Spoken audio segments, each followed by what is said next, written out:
بسم اللہ الرحمن الرحیم۔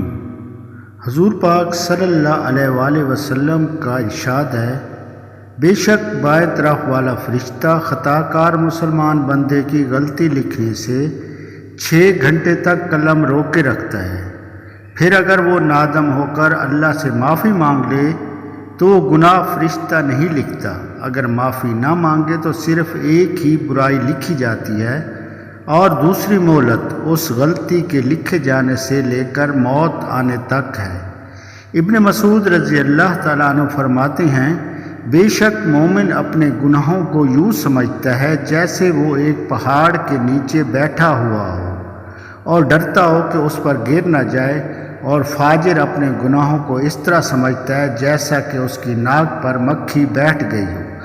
پھر انہوں نے اپنے ہاتھ کے اشارے سے بتایا کہ اس نے صلی اللہ علیہ وآلہ وسلم کی اس حدیث کو پڑھ لینے کے بعد بھی اس معاملے کی اہمیت کا اندازہ نہیں کر سکتے، جیسا کہ رسول اللہ صلی اللہ علیہ وآلہ وسلم نے ارشاد فرمایا ہے کہ گناہوں کو حقیر سمجھنے والی باتوں سے بچو، کیونکہ یہ باتیں کبھی آدمی پر اکٹھی ہوتی ہیں اور آدمی کو ہلاک کرتے ہیں۔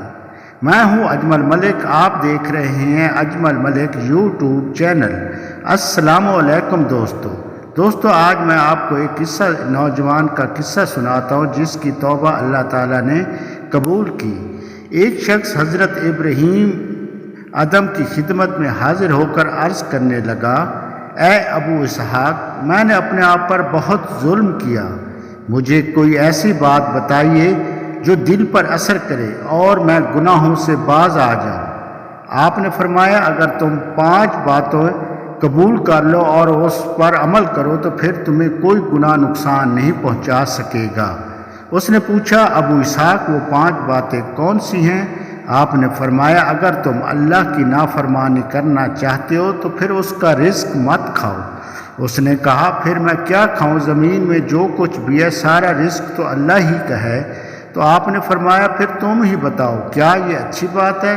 تو اس کا رزق بھی کھاؤ اور اس کی نافرمانی بھی کرو۔ اس نے جواب دیا، نہیں، یہ کوئی اچھی بات نہیں۔ اب آپ دوسری بات بتائیے۔ آپ نے فرمایا، اگر تم اس کی نافرمانی کرنا چاہو تو پھر اس کے علاقے میں نہ رہو۔ اس نے جواب دیا، یہ کیا بات ہوئی؟ یہ تو پہلے سے بھی مشکل بات ہے، مشرق و مغرب سب اللہ ہی کیا ہے۔ آپ نے فرمایا، کیا یہ اچھی بات ہے کہ رزق بھی اسی کا کھاؤ اور اسی کے علاقوں میں اس کی نافرمانی بھی کرو؟ اس نے کہا، یہ تو اچھی بات نہیں ہے۔ اس نے کہا، پھر تیسری بات فرمائیے۔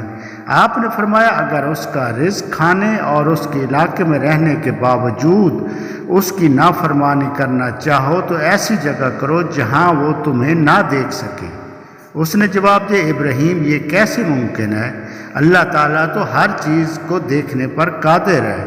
آپ نے فرمایا، کیا یہ اچھی بات ہے کہ رزق بھی اسی کا کھاؤ، اسی کے علاقے میں بھی رہو اور پھر نافرمانی بھی اسی کی کرو اور وہ تمہیں دیکھے بھی نہ؟ اس نے کہا، نہیں، یہ کوئی اچھی بات نہیں۔ اب چوتھی بات فرمائیں۔ آپ نے فرمایا، جب تمہارے روح قبض ہونے لگے اور ملک الموت تمہارے پاس آئے تو اس سے یہ کہو کہ مجھے تھوڑی سی مہلت دے دو تاکہ میں سچی توبہ کر لوں اور کچھ نیک عمل کر لوں، تو کیا وہ تمہیں مہلت دے گا؟ اس نے جواب دیا، ہرگز نہیں۔ آپ نے فرمایا، جب تمہیں اس بات کی قدرت ہی کہ موت کے فرشتے کو ٹال کر توبہ کر لو تو تم خوب جانتے ہو کہ آئی ہوئی موت ہرگز نہیں ٹالا جا سکتا، تو پھر نجات کیسے ممکن ہے؟ اس نے کہا، آپ 5ویں بات ارشاد فرمائیں۔ آپ نے فرمایا، جب قیامت کے دن دوزخ کے فرشتے تمہارے پاس آئیں تاکہ گھسیٹ کر تمہیں دوزخ میں لے جائیں تو کیا تم اس کے ساتھ جانے سے انکار کر سکو گے؟ اس نے جواب دیا، نہیں، وہ مجھے نہیں چھوڑیں گے، میری کوئی معذرت بھی قبول نہیں کریں گے۔ آپ نے فرمایا، پھر تمہاری نجات کیسے ہو سکتی ہے؟ اس نے کہا، ابراہیم، بس یہ نصیحت میرے لیے کافی ہے، میں اللہ تعالیٰ کے حضور صدقے دل سے توبہ و استغفار کرتا ہوں۔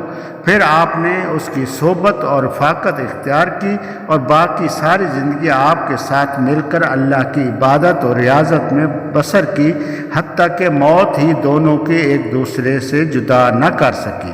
تو دوستو ہمیں بھی اللہ تعالیٰ سچی توبہ کرنے کی توفیق عطا فرمائے تاکہ ہم اپنے گناہوں سے بچ سکیں اور اللہ تعالیٰ ہماری آخرت میں ہمارے اس توبہ کو قبول فرما کر ہمارے آخرت میں دوزخ کے عذاب سے محفوظ فرمائے۔ آمین ثم آمین۔ آپ کا بھائی اجمل ملک۔ اللہ حافظ۔